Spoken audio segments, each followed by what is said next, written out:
Well, thanks for visiting us this morning at KTALnews.com. I'm meteorologist Josh Marces with your Tuesday morning forecast update. Glad you checked in today. We do have the threat of seeing some severe weather. Keep in mind, though, these outlooks, they go from 7 a.m.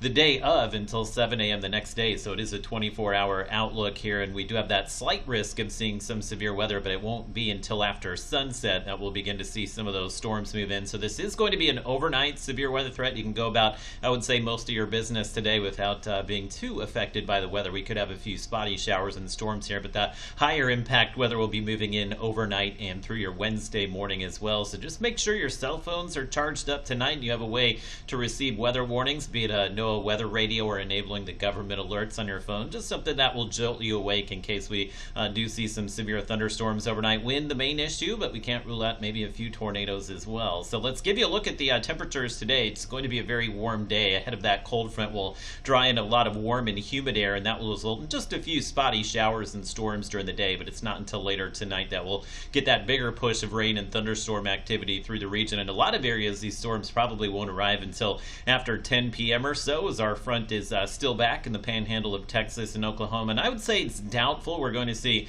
much in the way of thunderstorm activity through the day today, but you can see the temperatures there in the low to mid 70s this morning. So it is running warmer ahead of the cold front. It will pull in that warm and humid air, and that will result in temperatures today in the low to mid 90s. I'm thinking partly cloudy for most of the day here, maybe mostly cloudy at times, but these temperatures in a lot of areas are about 10 degrees above average. This front is going to, again, wipe out the heat that we've been dealing with, and we should have some more pleasant temperatures arriving by tomorrow and sticking with us really through the upcoming weekend here. So the front will give us some heat relief, but the tax for that is that line of storms that will come through later this evening. So let's give you a look here at the severe weather risk map. Again, basically I-30 and northward. That's where the storms may come in. I would say as soon as 7 or 8 p.m. tonight, and maybe as late as 10 or 11 p.m. So the window here, I would say 7 to midnight in the slight risk area where we could see initially some hail and could see a few tornadoes. This is the risk area where we could see just a brief spin-up tornado. Weak tornadoes today, not strong tornadoes.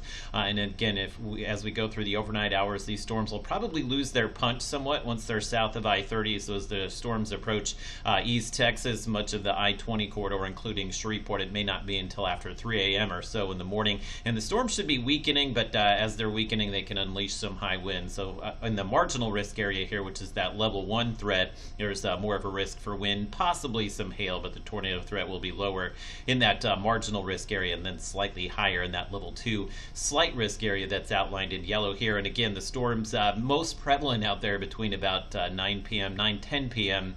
through probably 6 or 7 a.m. tomorrow morning, but there will be some redevelopment of the storms tomorrow afternoon, and if it's warm enough, we just have a marginal risk of some severe weather for your Wednesday. Most areas can not expect to see any severe weather on Wednesday. Again, that main push of storms coming in later tonight. Wanted to give you a look at two forecast models here. This is the HRRR model, updates every hour. It's only going to go until about sunset here, but it is showing basically those dry conditions. You can see just a spotty storm through the afternoon, and then it shows the cold front pushing in at about 8 or 9 p.m. That's where this model does cut off here, so we'll move to the in-house model and see how that timing lines up. And this is Robin's Toyota Futurecast. Again, this is our weather vendor's model, which usually handles these situations pretty well. It does show just a few spotty showers and storms out there in the afternoon, and you'll notice it too does bring the storms in between about 7 and 10 p.m. tonight. So we are beginning to see at least some agreement with the forecast models there. But again, these initial push of storms most likely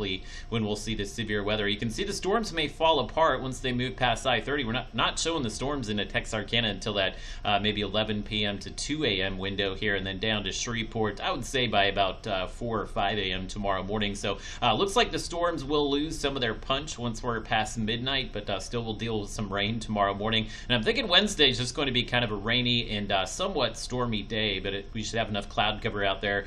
Some areas tomorrow actually could be held in the 70s, so it is going to be a kind of a rainy and cooler Wednesday. And you'll notice kind of late in the day tomorrow we get that secondary line of storms. That cold front will stay stalled out just south of I-20, so these will be the storms to monitor for that severe weather potential tomorrow, which again will be confined to the lower half of the Arctic there. And then we'll dry out pretty quickly going into Thursday, and just terrific weather Thursday, Friday, Saturday, and Sunday. The other thing we'll be on the lookout for, you notice Futurecast has shifted the heaviest rain slightly to the west here, but there will be some areas here, especially in Oklahoma and Texas, that could see see over 2 inches of rain tonight, so there is at least a somewhat of a flood threat for these locations of the Arklatex. So you'll see how those totals just kind of taper the further south that you get. So again, northern Arklatex will likely see the heaviest rain with that push of storms later tonight. Should be some great weather taking over, though. We'll lose a lot of the humidity late this week and into the weekend, so the overnight lows, which have been pretty comfortable for the last few weeks here, get even better. So we'll drop into the 60s each night, and your daytime highs in the mid to upper 80s Thursday, Friday, and over the weekend as well.